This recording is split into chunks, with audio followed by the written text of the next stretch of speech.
Hello friends, और हम यहाँ देख रहे हैं UGC net JRF political science की प्रीवियस ईयर क्वेश्चन जो मैंने रिवीजन करते हुए नोट्स बनाए थे ताकि हम कम समय में अधिक से अधिक रिवीजन कर सकें और नेट क्वालिफाई कर सकें।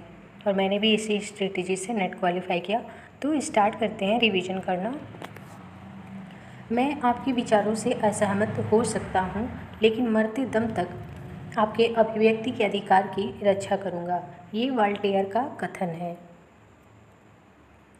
नेक्स्ट देखते हैं, लॉक की रचनाएं जो है कई बार पूछी गई हैं। 2 treatises on government, some thought concerning education, the reasonableness of Christianity, ये लॉक की रचनाएं हैं। जॉन लॉक की कुछ और अन्य रचनाएं देखते हैं। An essay concerning human understanding, 4 letter concerning toleration, a letter concerning toleration. Hobbes और लॉक के कुछ विचारधाराएं देखते हैं। हाब्स का मानना है कि समझौता टूटने पर प्राकृतिक अवस्था वापस आ जाएगी, जबकि लॉक का मानना है कि समझौता टूटने पर प्राकृतिक अवस्था वापस नहीं आएगी। जॉन लॉक के बारे में अन्य बातें देखते हैं। सीमित और संवैधानिक शासन के समर्थक हैं, राजतंत्र के विरोधी किंतु संवैधानिक राजतंत्र के समर्थक हैं। लॉक को सीबी मैकफर्सन ने पूंजीवाद का जन्मदाता भी कहा है। अन्य देखते हैं, लेवियाथन अंग्रेजी साहित्य की सर्वश्रेष्ठ रचना है, ऐसा ओक्साट ने बोला है। लेवियाथन हाब्स की रचना है। हाब्स के अनुसार विधि का मौन रहना ही स्वतंत्रता है, और हाब्स कहते हैं कि शक्ति और बल में भेद है, शक्ति और सत्ता में भेद है। नेक्स्ट है, हाब्स ने भय को अपना जुड़वा भाई कहा। हाब्स चार्ल्स प्रथम का शिक्षक भी थे। यथा हाब्स ने राज्य को यांत्रिक कहा। ऑगस्टीन ने दास प्रथा को स्वाभाविक माना, जैसे कि अरस्तु ने भी माना है। और जो एक्विनास हैं, अरस्तु के विचारों को इन्होंने आगे बढ़ाया। एक्विनास को मध्य युग का अरस्तु कहा जाता है। अरस्तु ने असमानता को प्राकृतिक और अवांछित माना है। सॉरी फ्रेंड्स, यहाँ पे मतलब ये है कि अरस्तु असमानता को स्वीकार करते हैं और समानता को वो अप्राकृतिक मानते हैं, अवांछित मानते हैं। वो बोलते हैं कि असमानता स्वाभाविक है, समानता एक अप्राकृतिक वस्तु है। अरस्तु के अनुसार व्यक्ति का जिस अनुपात में योगदान हो, उसी अनुपात में उसे पुरस्कार मिलना चाहिए। नेक्स्ट है, अरस्तु के अनुसार निम्नलिखित लोगों को नागरिकता प्राप्त नहीं होगी। यहाँ से कई बार क्वेश्चन आए हैं। तो महिला, बच्चे एवं बूढ़े, दास, शिल्पी एवं विदेशी, इन सभी लोगों को जो है अरस्तु नागरिक होने का अधिकारी नहीं मानते हैं। फिर हम देखते हैं नेशनल कांग्रेस पार्टी के बारे में क्वेश्चन कई बार आया है। तो नेशनल जो कांग्रेस पार्टी है ये 1999 में बनी। यह पार्टी कांग्रेस पार्टी में जब विभाजन हुआ उसके बाद बनी, और इसका चुनाव चिन्ह घड़ी है। यह पार्टी सरकार के प्रमुख पदों को सिर्फ भारत में जन्मे नागरिकों के लिए आरक्षित करना चाहती है। जैसे जो भी प्रमुख पद है, प्रभावशाली पद है, उसमें केवल भारत के नागरिकों को ही जो है वो मिलना चाहिए, ऐसा इनका मानना है। इंडियन नेशनल कांग्रेस जो है इसकी स्थापना 1885 में हुआ। वर्तमान में इनका चुनाव चिन्ह पंजा है। ऑल इंडिया तृणमूल कांग्रेस, इसकी स्थापना 1998 में ममता बनर्जी द्वारा किया गया। इनका चुनाव चिन्ह पुष्प और तृण है। 2016 में इसे राष्ट्रीय पार्टी का दर्जा मिला।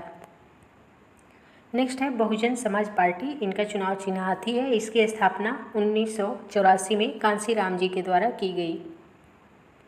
अगला है भारतीय जनता पार्टी, चुनाव चिन्ह इनका वर्तमान में कमल है। स्थापना 1951 में भारतीय जनसंघ के रूप में हुआ था, और 1980 में ये इनका नाम पड़ा भारतीय जनता पार्टी। इस पार्टी का नाम, भारतीय जनसंघ पार्टी का नाम 1980 में भारतीय जनता पार्टी पड़ा। तो यदि पूछेगा भारतीय जनता पार्टी की स्थापना कब हुई, तो 1980 ही लगाएंगे।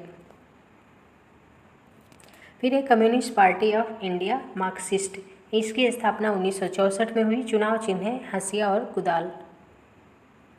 नेक्स्ट है communist party of India, CPI की स्थापना 1925 में हुई। चुनाव चिन्ह है हंसिया और गेहूं, और ये मार्क्सवाद, लेनिनवाद, धर्मनिरपेक्षता और लोकतंत्र में आस्था रखते हैं।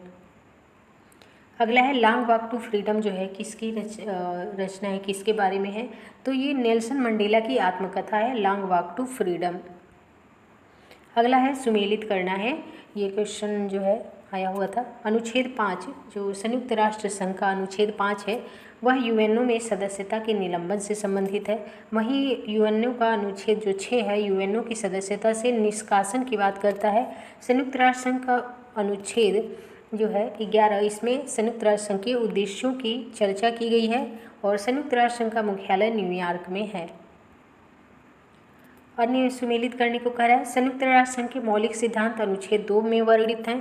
संयुक्त राष्ट्र संघ के मौलिक एवं स्थायी सदस्यों के बारे में अनुच्छेद 3 में वर्णन है। संयुक्त राष्ट्र में नए सदस्यों का प्रवेश मिलेगा, अनुच्छेद 4 में ये बातें वर्णित हैं। नेक्स्ट है राष्ट्र संघ की प्रसंविधा की धारा 10 सामूहिक सुरक्षा सिद्धांत से संबंधित है। यहाँ पे एक बात का ध्यान रखेंगे, राष्ट्र संघ की बात हो रही है और राष्ट्र संघ की जो स्थापना है फ्रेंड्स वो हुई थी 1920 में हुई थी। ये संयुक्त राष्ट्र संघ नहीं है, ये उससे पहले की संस्था है राष्ट्र संघ। राष्ट्र संघ के चार्टर का अनुच्छेद 14 जो है स्थायी अंतर्राष्ट्रीय न्यायालय की स्थापना की बात करता है। राष्ट्र संघ की स्थापना प्रथम विश्व युद्ध जो कि 1914 से 1918 तक चला उसके बाद 1920 में की गई थी, जबकि संयुक्त राष्ट्र संघ की स्थापना 1945 में की गई थी। तो ये डिफरेंस थोड़ा ध्यान में रखेंगे।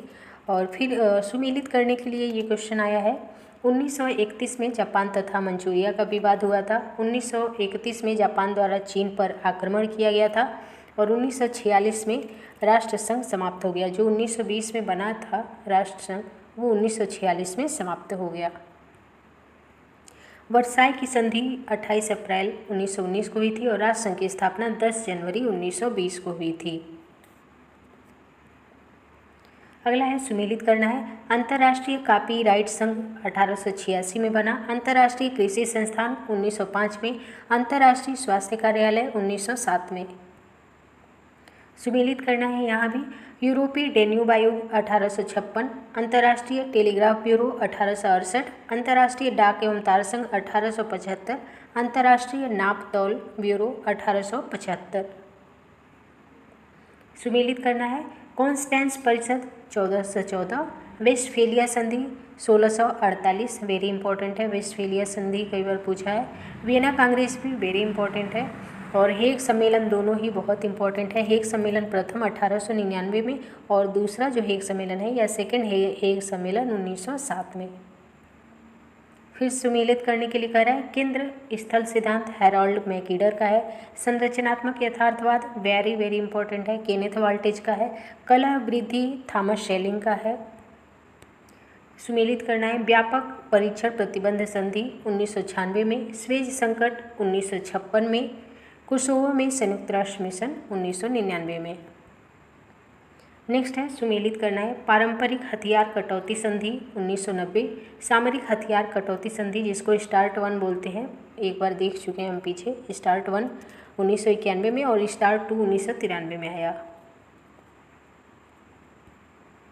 अगला है किस घटना के पश्चात अमेरिका ने अफगानिस्तान में तालिबान से संबंध समाप्त कर लिया। तो केन्या तथा तंजानिया में अमेरिका दूतावासों पर जो आक्रमण हुआ उसके बाद अमेरिका ने तालिबान से अपने संबंध समाप्त कर लिए, क्योंकि अमेरिका के इन दूतावासों पे जो हमला है किया गया था वो तालिबान के द्वारा ही किया गया था। यूएसएसआर को किसने दुष्ट राज्य की संज्ञा दी, यानी जो तत्कालीन सोवियत संघ था, रूस था, उसे दुष्ट राज्य किसने कहा? रोनाल्ड रीगन ने कहा। ये अमेरिका के राष्ट्रपति थे। और अमेरिका ने ईरान को शैतान साम्राज्य कहा है। दुष्ट राज्य किसे कहा? रूस को। और शैतान साम्राज्य किसे कहा? ईरान को। नेक्स्ट है बुश डॉक्ट्रिन क्या है? तो अमेरिका ने राज्य क्षेत्र के भीतर जो भी कार्यकलाप हैं उसके लिए राज्यों को जिम्मेदार ठहराया और विफल राज्यों के खिलाफ एक तरफा कार्रवाई करने का अधिकार प्राप्त कर लिया। इसे ही बुश डॉक्ट्रिन कहा गया। भारत के और पारस्परिकता के सिद्धांत पर आधारित अच्छे पड़ोसी की नीति का श्रेय किसे दिया जाता है? तो इंद्र कुमार गुजराल को दिया जाता है। पारस्परिकता का सिद्धांत जो है या अच्छे पड़ोसी की नीति का मतलब है कि हम बिना परस्पर लाभ चाहे कि बदले में हमें क्या लाभ मिल रहा है, हम जो है एक अच्छे पड़ोसी का दायित्व निभाएंगे। यह नीति इंद्र कुमार गुजराल के द्वारा जो है शुरू किया गया। अगला है किस आयोग ने व्हिसल ब्लोअर को संरक्षण प्रदान करने की सिफारिश की? तो द्वितीय प्रशासनिक सुधार आयोग ने व्हिसल ब्लोअर को संरक्षण प्रदान करने की सिफारिश की थी। सुमेलित करने के लिए कह रहा है। Proverbs of administration Herbert Simon का बुक है। Principle of management Henry Fayol की बुक है। Function of executive Chester Barnard की बुक है। ये किताबें थोड़ी डिफ़िकल्ट लग सकती हैं या ऐसा लगता है कि बहुत नहीं पढ़ा है, लेकिन ये पूछता है और इनको रिवाइज भी कर सकता है, तो इसलिए आप इसको रिवीजन करके याद कर लें। नेक्स्ट है ग्रामीण स्थानीय शासन को संवैधानिक दर्जा देने का पहला प्रयास किसके द्वारा किया गया था? तो पहला प्रयास जो है राजीव गांधी के काल में 64वें संविधान संशोधन द्वारा किया गया था, जो कि सफल नहीं हुआ। और यहाँ प्रयास की ही बात हो रही है, न कि लागू करने की। और लागू हुआ 73वें संविधान संशोधन द्वारा प्रधानमंत्री नरसिम्हा राव के काल में। तो स्टेटमेंट को ध्यान से देख लेंगे। नेक्स्ट है शून्य आधारित बजट के सृजनकर्ता कौन है? तो पीटर एफिर ये शून्य आधारित बजट के सृजनकर्ता हैं। वह समाचार पत्र जिसका प्रबंधन एक ट्रस्ट द्वारा किया जाता है, टाइम्स ऑफ इंडिया। और फिर सुमेलित करना है। भारतीय कम्युनिस्ट पार्टी जो कि मार्क्सवादी है, इसकी स्थापना 1964 में हुई। राष्ट्रीय महिला आयोग की स्थापना 1992 में हुई। महिला और बाल विकास मंत्रालय की स्थापना 2010 में हुआ और राष्ट्रीय महिला सशक्तिकरण मिशन 2010 में प्रारंभ हुआ। और महिला बाल विकास मंत्रालय 2006 में स्थापित किया गया, महिला और बाल विकास मंत्रालय। नेक्स्ट है पीके थुंगन समिति 1986 में ये आया और जिला आयोजना में आवश्यक राजनीतिक तथा प्रशासनिक संरचना के प्रारूप पर विचार करने के लिए इस समिति ने अपनी सिफारिशें दी। तो आज के लिए प्रीवियस ईयर क्वेश्चन में इतना ही। धन्यवाद।